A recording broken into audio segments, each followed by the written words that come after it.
Housework? Why would I ever do that? Such menial tasks are meant for someone of your lowly status, like a housewife. If you don't want to be called a parasite, you better work hard.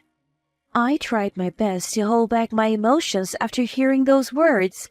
My nails dug deep into my palms as I clenched my fists tightly. I had always been on the lookout for an opportunity to get back at my sister-in-law who looked down on me for being lowly. My name is Charlotte. I have been married to Mark for about 2 years. Initially, after our marriage, I intended to work alongside Mark. I can't let my wife work. It's against my pride. I'll earn, and I want Charlotte to stay home.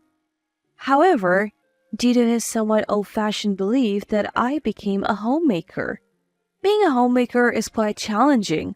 I wake up early to take out the trash, prepare breakfast, and pack Mark's lunch. After Mark leaves, I clean the house, carry heavy grocery bags, and prepare dinner before he returns. Then there's dishwashing and cleaning the bathroom. There's always so much to do. With no time to rest, I sometimes feel it's better I'm not working. Around our 2nd year of marriage, Mark proposed. How about living with my sister? She said she wants to live with us. I think you two will get along. But I haven't really talked to your sister much. Will living together suddenly work out? Why this sudden proposal? We don't have our parents anymore. It's dangerous for a woman to live alone these days. I'm worried about her living by herself. Mark adored his sister.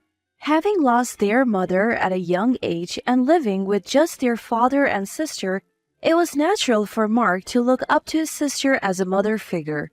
In Mark's stories, his sister was always kind, wise, and dependable.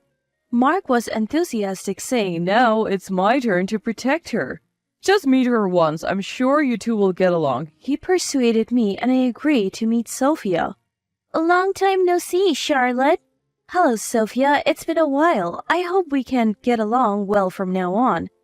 I had only met Sophia once during our wedding greetings and didn't know her really well. She's an ambitious career woman, a graduate from a top women's university, and works for a major company.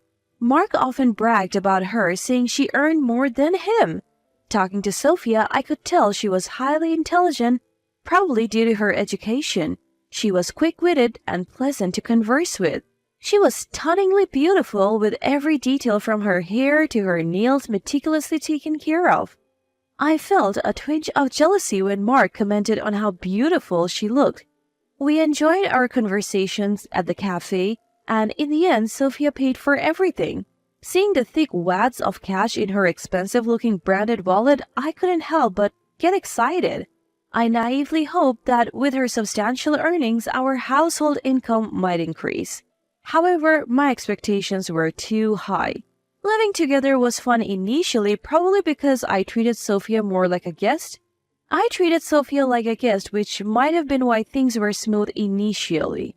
Sophia was in good spirits and even gifted me some barely used branded items, saying, "I don't need these anymore.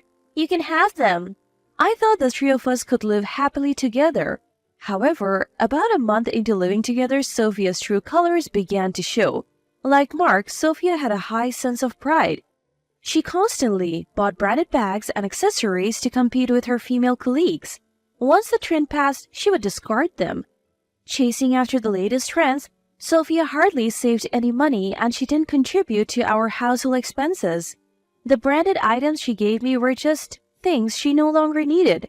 At first, I was happy to receive them, but soon I was overwhelmed with the sheer number of items she pushed onto me. I later found out that Sophie moved in with us because Mark wanted to save her from paying rent.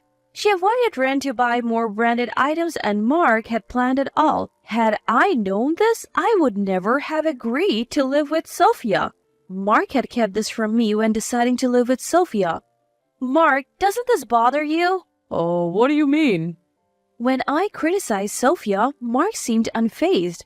As long as my sister is happy, I'm happy. I'm just glad to live with her again. Yes, Mark had an extreme sibling obsession. He blindly adored his sister. He didn't mind that she didn't contribute financially. He even gave her allowance, further spoiling her. This made Sophia even more arrogant. Sometimes, when she wanted to buy an expensive branded item beyond her salary, she would ask Mark for money. "If Mark doesn't lend me money, I'll have to borrow it," she would say, putting me in a tough spot. Mark, thinking he was being relied upon, happily lent her the money.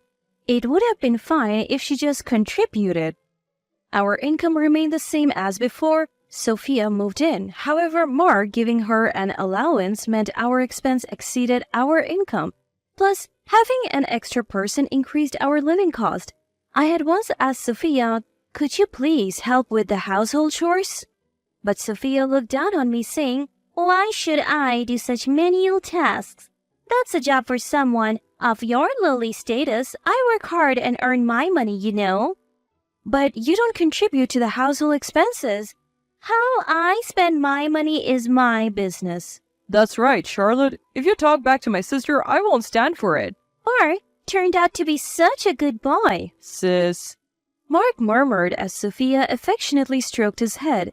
It might be cute for children to show such affection, but seeing two adults act this way gave me chills. This brother-sister duo was beyond saving. I clenched my fists so hard that my nails dug into my palms. I felt utterly alone in this house. Even my husband was out of control. Seeing Sophia's attitude and realizing there was no hope for improvement, I began plotting my revenge against her. One day, an uncle I've been close to since childhood called. "I'm in the area. How about lunch together?" I've always been close to this uncle. We would meet at family gatherings and especially during Christmas. He had a gentle aura that I was particularly fond of. He looked and acted so much like my father, which was no surprise since he was my dad's younger brother. My father and he were very close. My dad often joked with a wry smile, "It's a bit complicated feeling when my daughter seems closer to my brother than to me." Accepting my uncle's invitation, we went out for lunch. Heard Sophia's living with you? How's she at home?" I was taken aback when my uncle mentioned Sophia's name. "Do you know Sophia?" "Yeah, I'm her boss at work." I was doubly surprised when my uncle nodded and said that.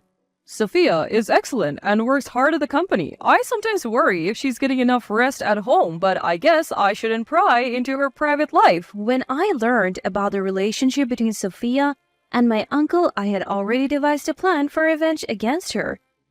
If you want to see Sophia's usual behavior, it might be best for you to see it firsthand.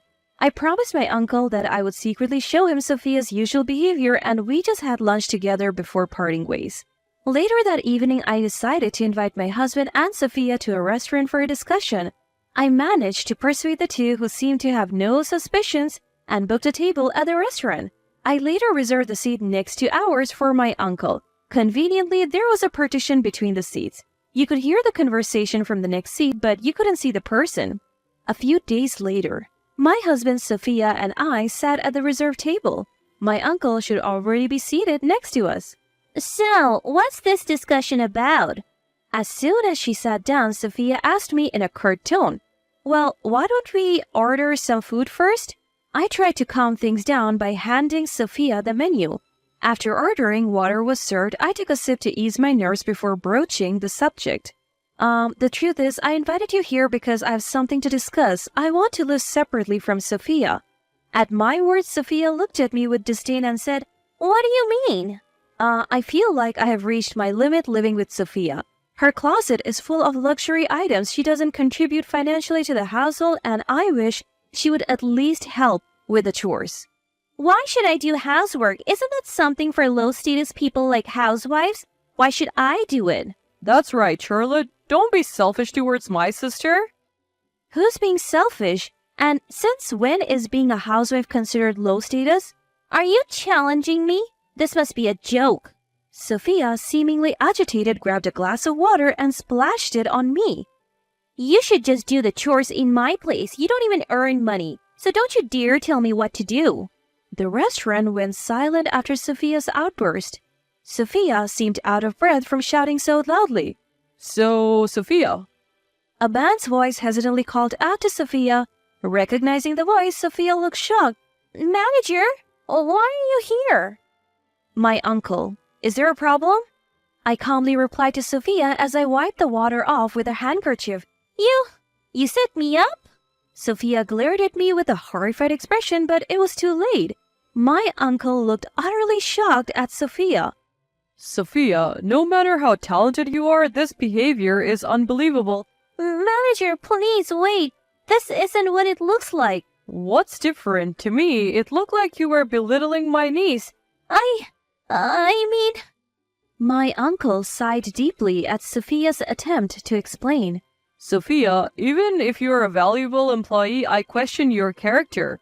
If this is how you behave in your personal life, I would have to reconsider entrusting you with tasks in the future. Oh. Sophia's face turned pale. Her pride visibly shattered. My uncle then turned to me with a kind tone. Charlotte, I'm glad I could see Sophia's true colors. Thank you for your cooperation. No, thank you for your help.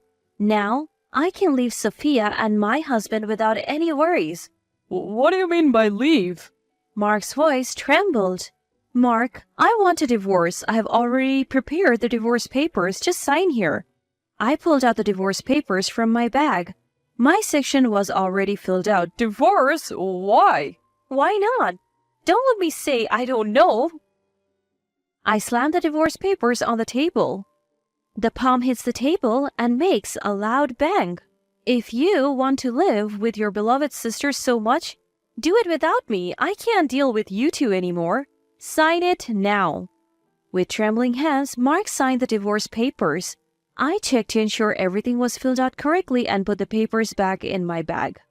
I'll submit these to the court. I'll pack my things and move back to my parents' house. Thank you for everything. I stood up, apologized to the other customers and staff for the disturbance, and left the restaurant. After Mark and I divorced and I moved back to my parents' house, rumors about the incident spread at Sophia's workplace.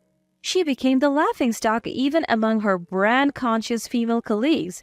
Her pride crushed. She handed in her resignation to my uncle. Sophia and Mark still live together even though she's unemployed. Sophia refuses to lower her living standards and doesn't do any housework.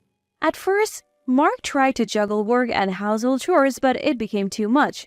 They argue daily, with Mark shouting, "Sophia, help out a bit. You're not working, so at least do some chores." Why should I do chores? You said I didn't have to. That was then. This is now. It seems the siblings bicker every day. Their close-knit relationship was only possible because I was there to handle all the household chores. On the other hand, after moving back to my parents' house, I started looking for a job. Even with a gap in my resume due to being a homemaker, I found work as a housekeeper providing home cleaning services. At one of my assignments, I met a man and things have been progressing well between us.